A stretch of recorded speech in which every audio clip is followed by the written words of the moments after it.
Esta es la historia del único miembro del gran triunvirato de charros cantores que vivió para ver el siglo XXI. Luis Aguilar protagonizó más de 155 películas durante 55 años de carrera, compartió pantalla con Pedro Infante y Jorge Negrete, y se convirtió en el último sobreviviente de una era dorada que marcó a generaciones de mexicanos.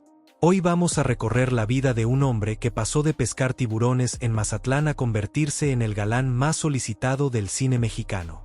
Una historia llena de casualidades, tragedias personales, adicciones superadas y un legado que todavía resuena en cada fiesta familiar donde suena música ranchera. Luis Francisco Gerardo Aguilar Manso nació el 29 de enero de 1918 en Hermosillo, Sonora. Su padre, Luis Claudio Aguilar González, era de Hermosillo, y su madre, Concepción Manso Robles, de Guaymas. Luis fue el segundo de 5 hermanos en una familia que conocería tanto la prosperidad como la pérdida. Y aquí viene el primer giro del destino. La familia Aguilar Manso tenía tierras, tenía posición. Pero el gobierno expropió sus propiedades y los obligó a mudarse a la Ciudad de México. Un golpe que cambiaría completamente el rumbo de sus vidas.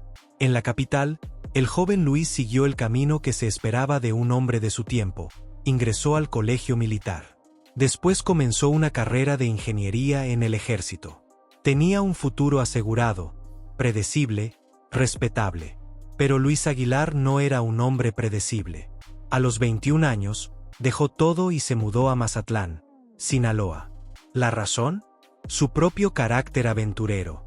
Y allá, en las costas del Pacífico, Luis no se dedicó a buscar trabajo en una oficina.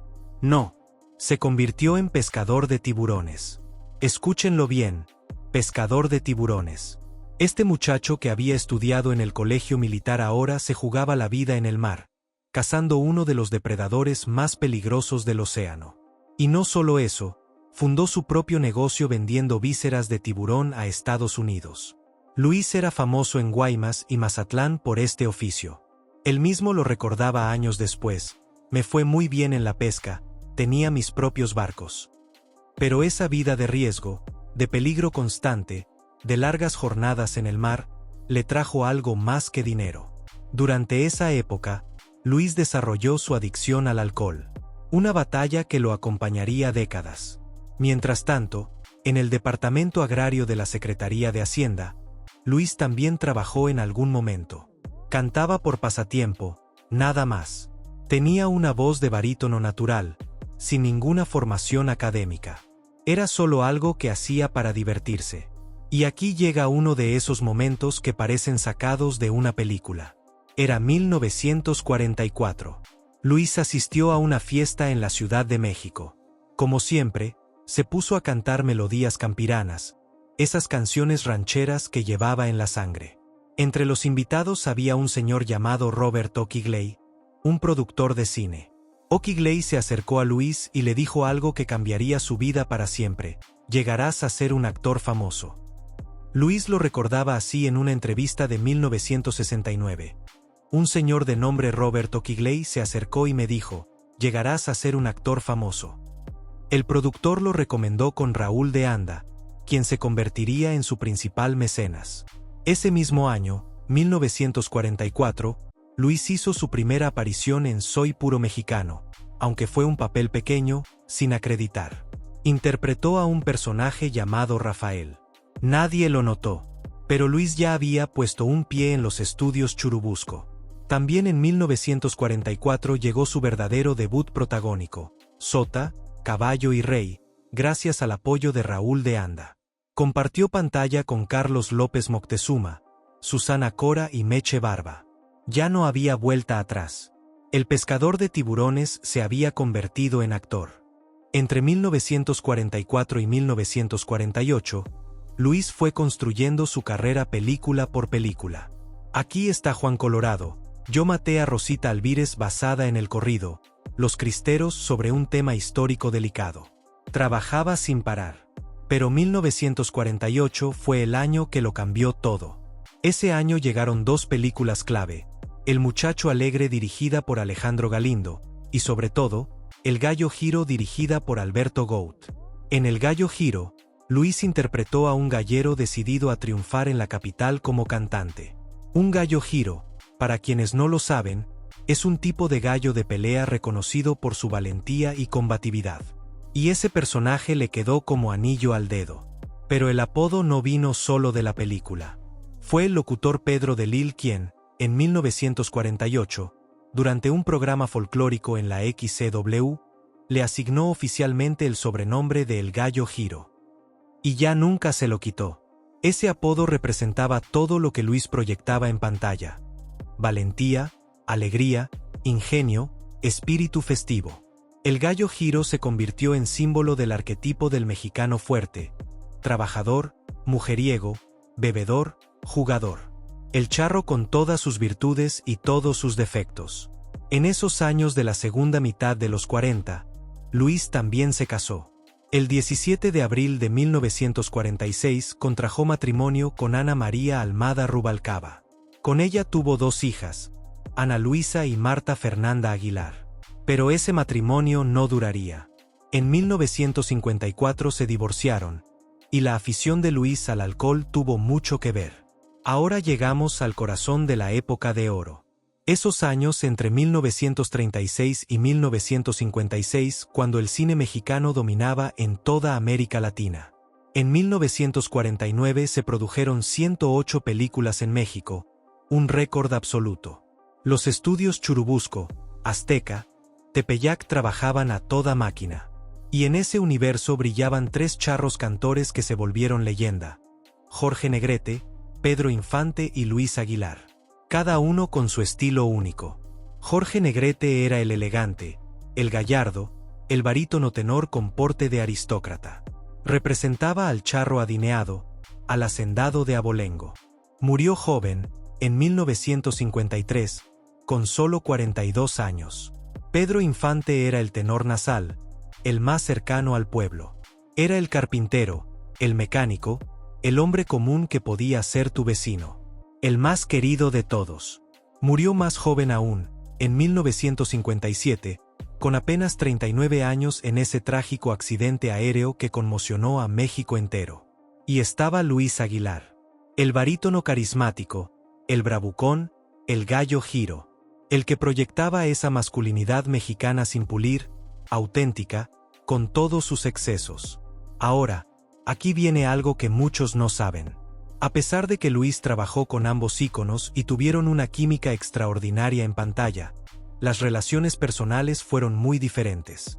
En 1951 llegaron 2 películas que se volvieron clásicos instantáneos: ATM a toda máquina y ¿Qué te ha dado esa mujer?, ambas dirigidas por Ismael Rodríguez, ambas con Pedro Infante. La química entre Luis y Pedro en esas películas era explosiva.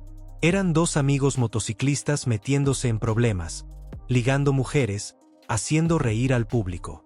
Parecían hermanos en pantalla. ATM se convertiría en la película número 55 de las 100 mejores del cine mexicano. Pero fuera de cámaras, la historia era otra. Pedro Infante era reservado, solitario. En los descansos del rodaje prefería conducir su Harley Davidson o comer solo. Luis intentó convivir con él fuera del set, pero Pedro lo rechazaba cortésmente. Nunca fueron amigos en la vida real. Como recordaría después la familia de Luis, Luis siempre le tuvo un gran respeto y admiración a Pedro Infante a pesar de que no convivió mucho con él. Con Jorge Negrete la dinámica fue diferente. En 1953 hicieron Tal para Cual. Fue uno de los últimos proyectos de Negrete antes de su muerte ese mismo año. Y aquí está el giro más importante de la carrera de Luis Aguilar. Cuando Jorge Negrete murió en 1953 y Pedro Infante se estrelló en su avión en 1957, Luis se convirtió en el galán más solicitado del cine mexicano. Tenía 39 años y todavía le quedaban 40 años más de carrera. Hay una anécdota reveladora: Ando volando bajo, estrenada en 1959 con Pedro Armendáriz, estaba originalmente planeada como la tercera parte de la trilogía de policías motociclistas con Pedro Infante. Cuando Pedro murió, Luis Aguilar tomó su lugar. Y curiosamente, el tema de la película es la aviación, lo mismo que mató a Infante. Esta longevidad le dio a Luis algo que sus colegas nunca tuvieron: tiempo. Tiempo para protagonizar películas con todos los grandes. Fue el único charro que alternó con Jorge Negrete, Pedro Infante, Antonio Aguilar, Javier Solís, Lola Beltrán y Lucha Villa. Trabajó con las actrices más importantes: María Félix en Juana Gallo en 1961, Flor Silvestre en Primero Soy Mexicano en 1950, que fue precisamente el debut de ella, Rosita Quintana, Miroslava Stern. Incluso trabajó con Lola Flores de España. Los años 50 fueron su década más productiva. Aproximadamente 50 películas en solo 10 años. El Siete Leguas, Chucho el Roto, El Látigo Negro, donde interpretaba a un justiciero enmascarado. Luis era una máquina de hacer westerns mexicanos, comedias rancheras, dramas revolucionarios. Y su música seguía sonando.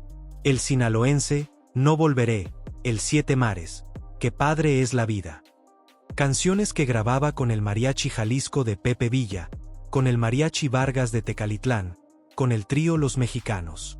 Compositores de la talla de Manuel Esperón, Ernesto Cortázar, José Alfredo Jiménez y Ernesto Juárez Frías le escribían canciones.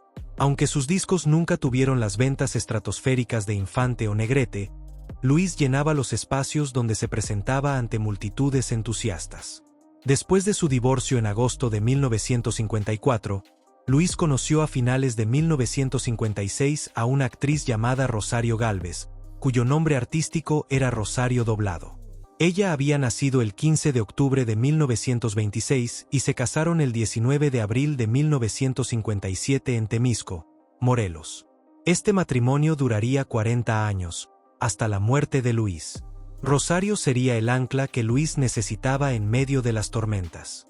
Juntos tuvieron un hijo, Luis Aguilar Doblado, nacido alrededor de 1966 o 1967. Pero Rosario ya tenía un hijo de una relación anterior, Roberto, a quien Luis adoptó como hijastro. Y aquí viene la tragedia más devastadora de la vida de Luis Aguilar. En 1966, mientras Rosario estaba embarazada de Luis hijo, Roberto murió accidentalmente. Se disparó con una pistola tipo izquierda mientras se probaba un traje de charro. Luis y Rosario estaban en Acapulco cuando sucedió. No estuvieron ahí para despedirse. Luis nunca pudo reponerse de su muerte, recordaría después la familia. La tragedia agravó su alcoholismo, que ya venía arrastrando desde sus días de pescador. No era secreto para nadie la afición de Aguilar por el alcohol. Le causó serios problemas en su trabajo y en su vida personal. El tabaquismo era otra batalla. Luis fumaba sin parar, nunca ocultó sus problemas con el alcohol y el tabaco. Eventualmente le causaría enfisema pulmonar y policitemia. Pero en sus últimos años, Luis tomó una decisión que requiere un valor que no todos tienen. Ingresó a Alcohólicos Anónimos. Enfrentó sus demonios. Ganó esa batalla. Mientras el cine mexicano entraba en declive en los años 60 y 70, Luis seguía trabajando. Menos películas, menor impacto comercial, pero ahí estaba. En 1963 hizo El Hombre de Papel, donde interpretó a un avejentado y alcohólico ventrílocuo con su muñeco Titino, actuando junto a Ignacio López Tarso. Fue una de sus interpretaciones más conmovedoras. Y en 1981, Luis hizo algo que muchos actores de su generación nunca hicieron: se reinventó. Debutó en telenovelas con Soledad. Después vendrían Muchachita en 1986, Victoria en 1987, Capricho en 1993 y Bajo un mismo rostro en 1995, donde interpretó por primera vez a un sacerdote, el Padre Tomás. 5 telenovelas en total. Nuevas generaciones que nunca habían visto una película suya en el cine lo descubrieron en sus pantallas de televisión. Su última aparición fue un comercial de frijoles como un abuelo bonachón. En 1993, Luis Aguilar tenía 75 años. Llevaba 51 años de carrera. Más de 155 películas en su filmografía. Y ese año, finalmente, la Academia Mexicana de Artes y Ciencias Cinematográficas le otorgó un Ariel. Fue el Ariel a Mejor Coactuación Masculina por Los Años de Greta en la 35ª entrega de los premios. Solo un Ariel competitivo en toda su carrera, y llegó cuando ya era un anciano. Como dijeron después, previamente había encarnado papeles que le hubieran valido por lo menos una nominación. En 1996 le dieron el Ariel de Plata por Trayectoria. Un reconocimiento merecido, sin duda, pero tardío. Luis siguió actuando hasta el final. Su última película fue En los cascos de un caballo en 1997, donde hizo un cameo. 55 años después de Soy puro mexicano. El 24 de octubre de 1997, Luis Aguilar se fue a dormir como cualquier noche en su casa del Pedregal de San Ángel en la Ciudad de México. Tenía 79 años.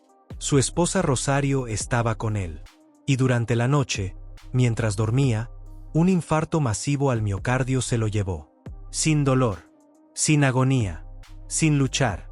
Rosario recordaría después: él siempre me había dicho en broma que se iba a morir dormido, sin dolor, y su deseo se cumplió. El Gallo Giro había cantado su última canción. Sus restos fueron cremados en el Panteón Español.